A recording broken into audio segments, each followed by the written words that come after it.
Masih di AHA. Dengan AHA kita jadi banyak tahu, dengan AHA kita jadi banyak mengerti.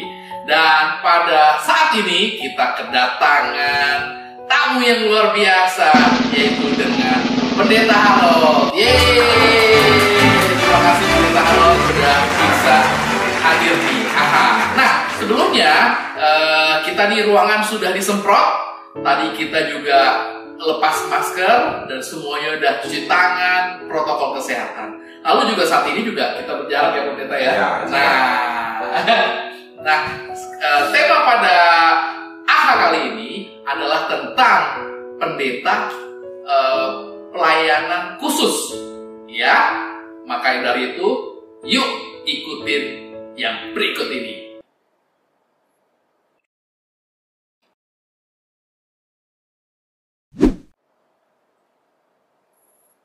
Masih di AHA. Dengan AHA kita jadi banyak tahu, dengan AHA kita jadi banyak mengerti. Wow. Nah, Pak Pendeta, apa kabar? Sebelumnya apa kabar dulu deh? Ya, kebetulan ini tadi dari Jakarta langsung ke sini ya. Wah. Karena ada tugas keterkaitan dengan tugas Angkatan Darat.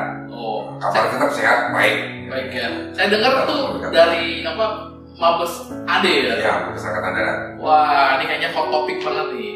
Dan saat ini nih suasananya Natal ya Pak Pendeta ya. Wah, betul. Ada pohon Natal, ya kan? Pohonnya bagus banget ini ya. Jadi gimana Pak Pendeta, hari-hari ini gimana nih di Angkatan Darat kah atau di pelayanannya? Boleh cerita sedikit? Ya, jadi ketika kita menjadi seorang prajurit yang sekaligus menjadi hamba Tuhan gitu ya. Jadi kita harus bisa memilahkan mana yang penting, mana yang perlu. Nah, contoh ini, mulai dari awal Desember sampai hari ini, bahkan sampai hari Senin itu, kita disibukkan dengan tugas-tugas Angkatan Darat. Bahkan sampai berkali-kali pulang pergi gitu kan. Iya. Tetapi bukan berarti bahwa kita harus melupakan apa yang dikatakan panggilan sebagai hamba. Wah, mantap, panggilan sebagai hamba. Tapi gini Pak Pendeta, kan Pak Pendeta Harold ini yang kita tahu adalah pendeta pelayan khusus di TNI Angkatan Darat. Nah, itu sebenarnya gimana sih Pak Pendeta, maksudnya itu apa itu? Jadi begini, dulu ada beberapa utusan pendeta khusus dari GKJ yang dulu juga pernah dinas dengan saya, seperti Pak Prabowo. Itu tentara juga? Iya. Oh. Pak Debyo, kemudian Pak David Merto, Pak Ijo itu kan, yang orang tuanya dari Bapak siapa tuh yang di Yuel. Oh, Pak Yoel. Oh iya ya. Kalau Pak Yoel saya tahu ya. Kalau yang lain. Nah, Pak Yoel itu kan orang tuanya dulu sementara kita satu kantor. Oh gitu. Iya. Nah, di dalam kedinasan kita tetap harus melaksanakan tugas. Tetapi di dalam perjalanan itu kita juga harus tetap melayani. Seperti kemarin, harusnya itu kita geladi itu hari Minggu. Hari Minggu kan? Iya. Saya bilang kepada pimpinan, betul hari Minggu, tetapi saya harus melayani gereja. Nah, akhirnya dari konteks itu dipindahkan tadi hari Sabtu. Oh gitu. Jadi Minggu tetap melayani. Oh iya. Jadi gimana ya, untuk pendeta pelayan khusus ini sebenarnya emang ada ini karena apa nih Pak? Misalnya di saat ini nih.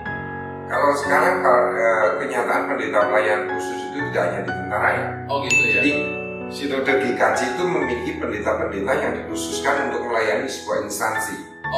Di perguruan tinggi ada, di angkatan laut atau pelayaran ada, seperti Pak Nats gitu kan.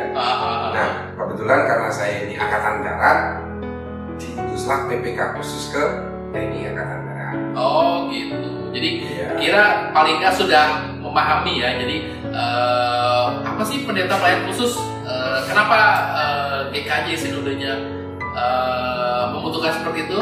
Tentunya masih yang menarik lagi di pertanyaan berikutnya. Masih di AHA.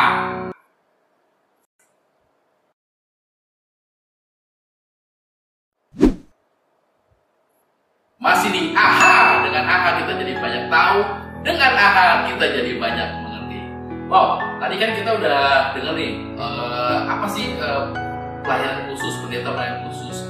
Nah, ketika menjalani pelayanan khusus kayak gitu, khususnya di instansi TNI Angkatan Darat, tadi Pak Pendeta sempat cerita tuh atasan bilang masuk di hari Minggu misalnya, tetapi karena tugas pelayanan jadinya istilahnya kayak ditawar lah gitu. Padahal kita tahu kalau tentara ini kan biasanya mandatori kan gitu. Jadi apa kata atasan ikutin. Itu gimana Pak Pendeta? Kalau misalnya tentaranya bukan pendeta harus ikutan ya. Tapi karena pendetanya ini adalah tentara, pendeta harus melayani, tetap harus diperhatiin dong. Gitu. Tapi Pak Pendeta ini sebenarnya pendeta dulu atau jadi tentara dulu sih? Jadi menarik nih kan, nggak tahu kan? Ceritanya begini, ketika saya tahun terakhir skripsi 45, ya datanglah dari waktu itu masih angkatan bersenjata Republik Indonesia ke kampus. Dipilihlah di antara sekian mahasiswa, terpilihlah saya 2 orang. Itu Bab 5 itu sekolah teologi? Bukan, Bab 5 skripsi ya, di teologi ya. Oh, jadi memang sekolah teologi ya? Ya, dari Mabes Abri mencari untuk pendeta dalam lingkungan Angkatan Darat. Oh, gitu. Nah, dibutuhkannya kenapa? Ketika mereka mengalami pertempuran peperangan seperti yang kemarin dialami di Ambon, ya kan? Nah, itu membutuhkan Angkatan Darat untuk memelihara iman mereka-mereka yang menjadi prajurit, yang beragama Kristen. Supaya juga secara spiritual gak kendor, apalagi yang dihadapi tuh konflik seperti kemarin. Ada kepasrahan, tetap ada semacam kemampuan melakukan apa yang seharusnya, gitu kan? Di sana. Nah, kembali lagi pendeta atau tentaranya dulu. Jadi setelah selesai bab 5 belum dikerjakan, diambillah untuk pendidikan tentara di Surabaya. Pendidikan tentara selama 6 bulan, dikasih pangkat letnan 2, dikembalikan lagi kuliah. Jadi belum selesai sekolah teologi nih. Gitu ya. Nah, setelah tentara kembali dinas dengan pakaian komplit, dapat gaji, dapat macam-macam ya. Lanjutkan kuliah. Nah, setelah kuliah selesai, baru ke gereja. Gitu, jadi kuliah selesai. Ke gereja. Tapi sudah tentara. Jadi tentara ya. 1 tahun. Setelah 1 tahun diteguhkan dan ditabiskan menjadi pendeta, baru dinas. Gitu. Berarti kalau kayak gitu tuh atasannya pendeta juga? Bukan, tetap militer. Nah, untuk masalah kependetaan itu ada yang namanya dinas pembinaan mental. Dulu ya, itu ada pembinaan rohani Islam, Hindu, Buddha, Konghucu, Katolik, itu ada semua. Gitu. Nah, ketika saya masuk di situ ternyata ada rencana Tuhan yang berbeda. Saya dipindahkan ke lembaga pendidikan kurang lebih sekitar 12 tahun untuk mengajar bagaimana seluruh prajurit mengenal apa yang dikatakan yang disebut dengan iman Kristen. Jadi itu. Nah, intinya ke sana. Dia memberikan penjelasan apa sih agama Kristen itu, apa sih iman Kristen itu, siapa sih Yesus itu, siapa sih Roh Kudus itu. Jadi kita menjelaskan pokok-pokok ajaran agama Kristen kepada seluruh prajurit, baik itu yang agama Islam, agama Buddha, agama Katolik, agama Hindu, demikian juga yang Kristen, Katolik, Buddha itu mendapat agama Islam. Nah, jadi supaya mereka betul-betul memiliki sebuah paham nasionalisme, bisa menghargai.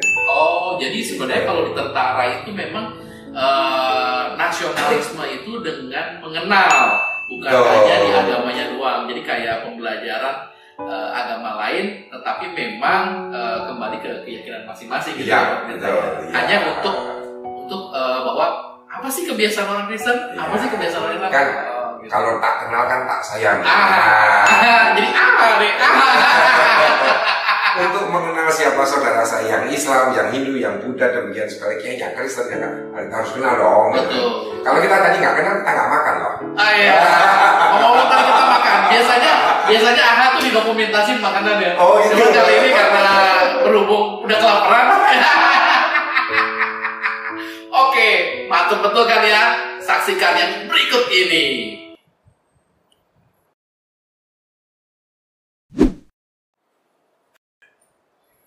Masih di AHA, dengan AHA kita jadi banyak tahu, dengan AHA kita jadi banyak mengerti.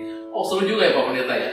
Jadi tadi kalau ngebahas tuh, justru kalau misalnya kita ngasih tahu nih Pak Pendeta sebagai pendeta pelayan khusus, ngasih tahu bagaimana kekristenan, bagaimana kepada semua prajurit supaya tumbuh nasionalismenya, itu juga bisa jadi bagian dari pengenalan orang yang belum kenal Kristen atau Kristus ya. Ya betul.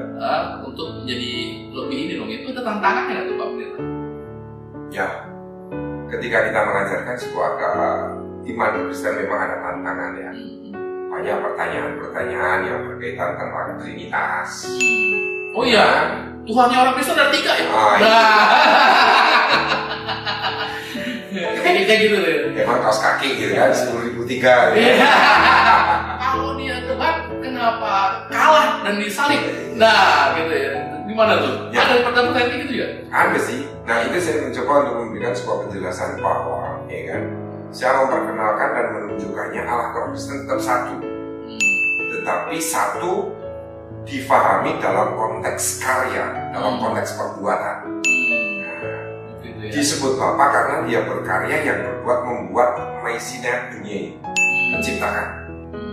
Nah, disebut Yesus Kristus juga Allah, ditinjau dari karyanya, karya menebus, ya kan? Iya betul. Kemudian Roh Kudus juga dia dari karyanya, karya yang menuntun orang untuk datang percaya kepada penebus. Jadi bukan tetapi ini konteksnya. Loh kok seperti itu? Itu iman. Jadi tidak bisa difahami secara logika. Nah itu yang saya jelaskan kepada prajurit. Oh gitu. Karena kan gini kadang-kadang orang itu kan misalnya bawahan punya atasan itu jelas, ya kan? Bawahan punya atasan itu jelas satu gitu ya. Nah kalau kita mempelajari misalnya di film-film kayak Yesus Kristus gitu ya, yang Passion of the Christ contoh. Ya. Di saat Yesus berdoa di Taman Getsemani, dia berdoa kepada Bapa. Lalu pas lagi dia terangkat dia bilang nanti dikirim Roh Kudus. Terus gimana kan? Itu yang mungkin banyak prajurit itu yang bingung ya. Ya. Ya memang ketika dalam konteks apa yang dibuat seperti Tuhan Yesus berdoa kepada Bapa itu dalam kondisi dia sebagai manusia yang sempurna, ya kan? Jadi firman yang menjadi manusia yang sempurna, dia menunjukkan akan keberadaan manusia yang harusnya butuh kepada Allah. Ini menjadi sebuah hal yang diajarkan dari situ. Nah, ketika Tuhan Yesus mengatakan akan memberikan Roh Kudus, ini juga menjadi sebuah karya Allah yang akan digunakan. Ini berbicara masalah Roh Kudus ini sangat menarik. Oh gitu ya? Iya, sangat menarik sekali. Kadang orang percaya, ya, tidak pernah menghadirkan Roh itu di dalam kehidupan setiap pribadi. Jadi kayak gini loh, kayak saya Kristen, Ya. tiap minggu ibadah. Betul. Tetapi kayak tidak ada ya gitu, jadi rutinitas gitu. Iya. Jadi kayak nggak ada apinya lah gitu. Jadi itu banyak selama ini terus terang ya. Selama saya di GKJ Bekasi ini saya sudah menemukan beberapa orang yang suka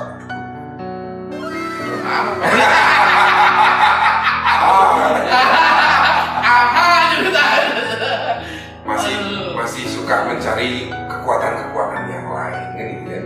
Nah, dikatakan seperti itu karena di dalam hatinya itu kelihatan nggak sih dari ini ya? Sebetulnya kelihatan atau tidak itu tergantung bagaimana dia punya sikap. Oh, dia bersikap. Iya.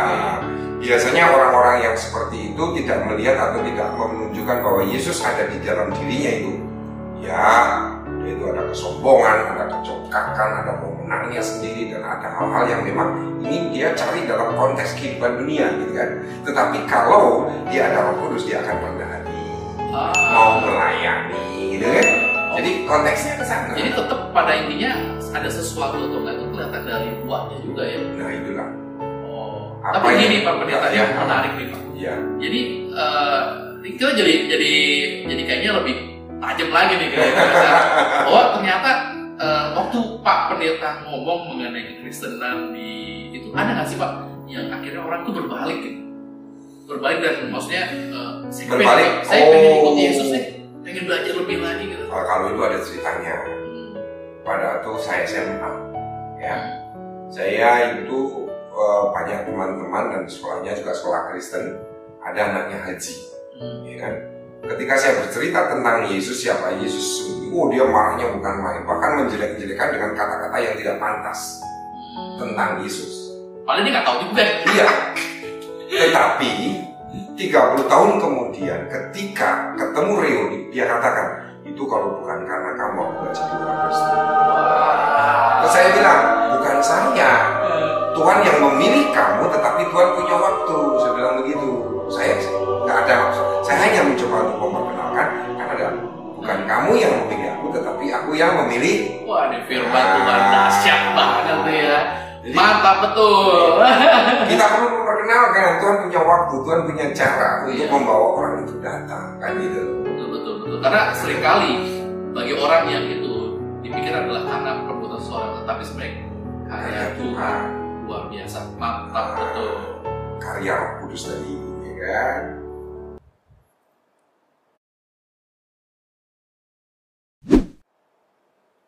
Masih di AHA. Dengan AHA kita jadi banyak tahu, dengan AHA kita jadi banyak mengerti.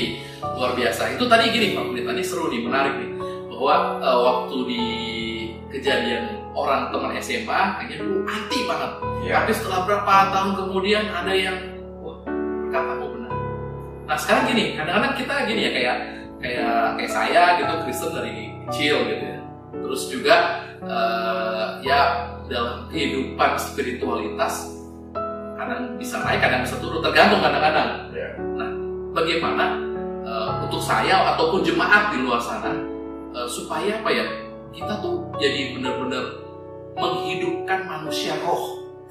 Supaya manusia roh tuh maksudnya ya manusia yang benar-benar membangun rohaninya, ya kan rohani kan berarti membangun rohnya kan. Itu gimana Pak Pendeta? Ya. Di suam-suam buku nih, kalau misalnya kadang-kadang jemaat udah yang penting saya ke gereja, soal urusan yang lain mana dulu. Oh, Yesus sudah menyelamatkan saya. Itu gimana? Jadi ini kita bisa melihat dari konteks Alkitab ya. 3 tahun 12 murid bersama dengan Yesus. Iya. Betul. Iya kan? Tetapi ketika Yesus sudah kembali ke surga, apa yang terjadi? Ketakutan mereka masuk ke dalam rumah. Iya sih. Takut ditangkap, takut diikuti kan gitu kan? Benar. Karena apa? Karena tidak ada roh yang tinggal di dalam hati. Tidak ada pencurahan roh. Jadi kalau misalnya ingin menjadi Kristen rohani, ya persilahkanlah Roh Kudus itu hadir menguasai kehidupan kita. Nah ini sedikit mengingat ya, Galatia 4 ayat 6 sampai 7 kan gitu kan. Kamu bukan lagi hamba, tetapi kamu adalah anak. Karena roh anaknya diberikan ke dalam hati kita.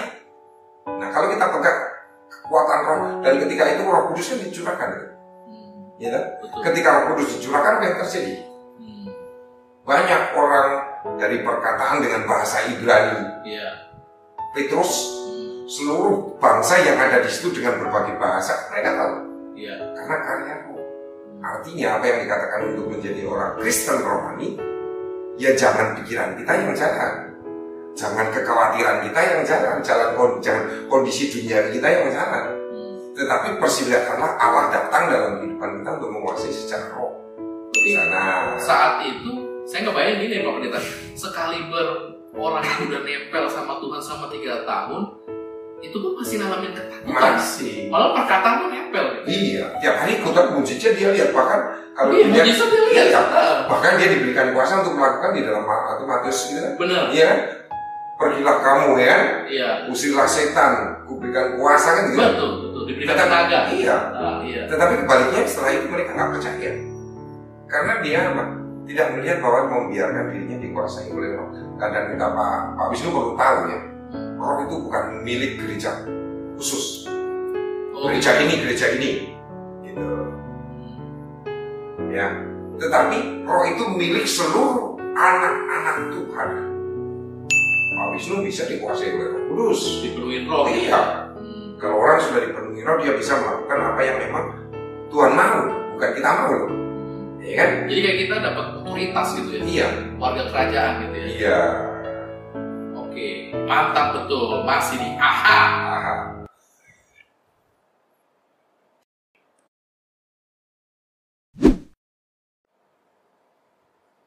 Masih di AHA.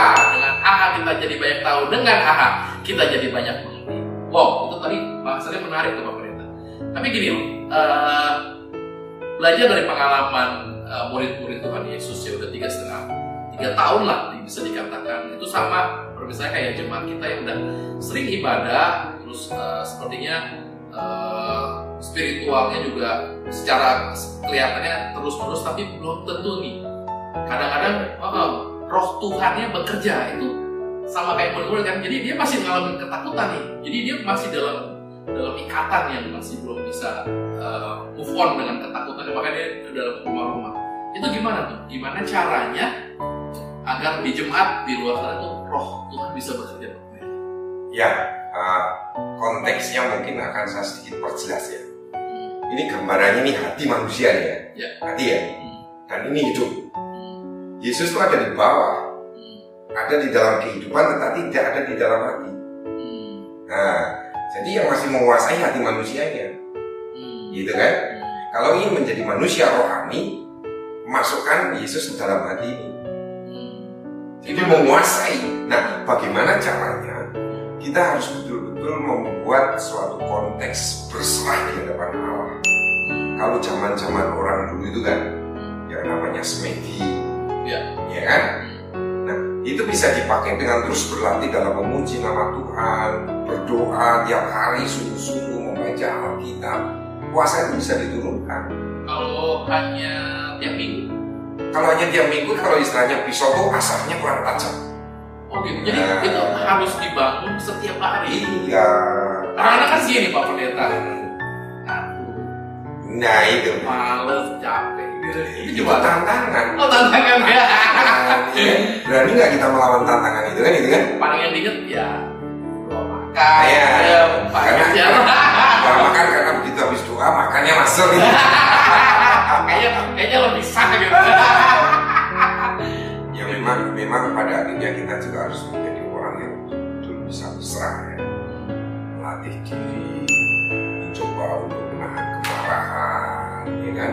Menahan hal-hal yang bersifat duniawi. Ya memang berat sih. Tetapi Tuhan tidak akan pernah menutup mata untuk mencurahkan rohnya ketika kita betul-betul sungguh menjaga, ya kan? Menjaga hati, menjaga segala kehidupan, kemudian selalu meminta dalam konteks hadirnya roh kan gitu kan.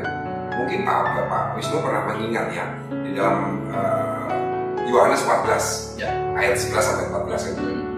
Barang siapa percaya kepadaku maka ia akan mampu melakukan perbuatan bahkan lebih besar daripada itu. Betul. Iya. Betul. Percaya aja. Ya, kalau kita nggak percaya dan percaya itu kalau kita latih, kita asah, nggak akan pernah tajam. Kayak kepala rumah ibadat ya yang lurus. Terus kayak perwira Romawi. Iya. Percaya aja. Iya. Tapi itu percaya cukup kuat itu. Cuma kadang-kadang gini Pak Pendeta, kita percaya, dia percaya, tapi hati itu takut sebenarnya, masih takut tuh. Yang namanya percaya itu bukan hanya bibir. Gitu ya. Kalau bibir itu bukan percaya itu. Gitu ya. Ngomong dong. Menarik banget ya. Percaya itu harus dari hati. Kan laki-laki ini paling suka saya kalau ngutip ayat Alkitab kan di dalam Amsal 27 ayat 19. Seperti air mencerminkan wajah, demikian hati mencerminkan manusia. Benar-benar firman Tuhan. Jadi yang di rumah-rumah nih kita sesi ini makan banyak firman dan saya percaya itu pasti memberkati. Pasti diberkati. Dan ini kayaknya kita nggak bisa lama-lama. Ya. Dibuat yang di rumah-rumah tentunya juga sungguh menurut saya nih kita dapat sesi yang berharga di AHA. Banyak sesi AHA dan tentunya pasti akan menumbuhkan keimanan kita. Amin. Nah, Pak Pendeta, kata-kata nih buat jemaat Gereja Kristen Jawa Bekasi gimana nih supaya apalah terserah Pak Pendeta. Oke, buat bapak-bapak, ibu, kemudian adik-adik, pemuda, remaja, ya kan, sesungguhnya Tuhan ingin pakai kita. Amin. Pasti Tuhan ingin pakai, tetapi apakah kita mau? Nah gitu kan? Kalau kita mau, mari kita buka hati. Banyak yang dilakukan oleh gereja. Allah sudah memberikan kuasa kepada gereja untuk membuat kita lebih dekat. Ada doa Rabu Sabtu, ya kan, Rabu malam, Sabtu pagi. Ada yang pernah ikut nggak? Ada yang baru tahu. Iya, ada baru tahu. Ini sekarang promosi mereka. Ya. Ada program AHA, ya tahu. Ada Begision ya, Begision ya ini maksudnya di Begision itu kan, iya kan, sapaan pastoral, kemudian kesaksian umat, ujian umat, ya kan, terus kemudian untuk pemuda, remaja, musa itu ada semua. Terkadang itu menjadi sesuatu yang kita amati aja, setel dilihat udah tutup, yang lain kalau remaja WA temen kan gitu kan, kita nikmati. Kita dengarkan dengan sungguh-sungguh, minta Roh itu memimpin kita untuk memahami, sehingga Roh kita selalu meminta Roh memahami, maka kita pun akan dipakai. Ya, ini kan, ini sebentar lagi nih Pak Wisnu ini bisa menyembuhkan orang sakit. Betul, ya? Amin, amin ya. Kuasa Roh dihadirkan enggak kan gitu kan? Mantap ya. Jadi terima kasih nih Pak Pendeta buat sesi AHA kali ini, dan kita punya salam.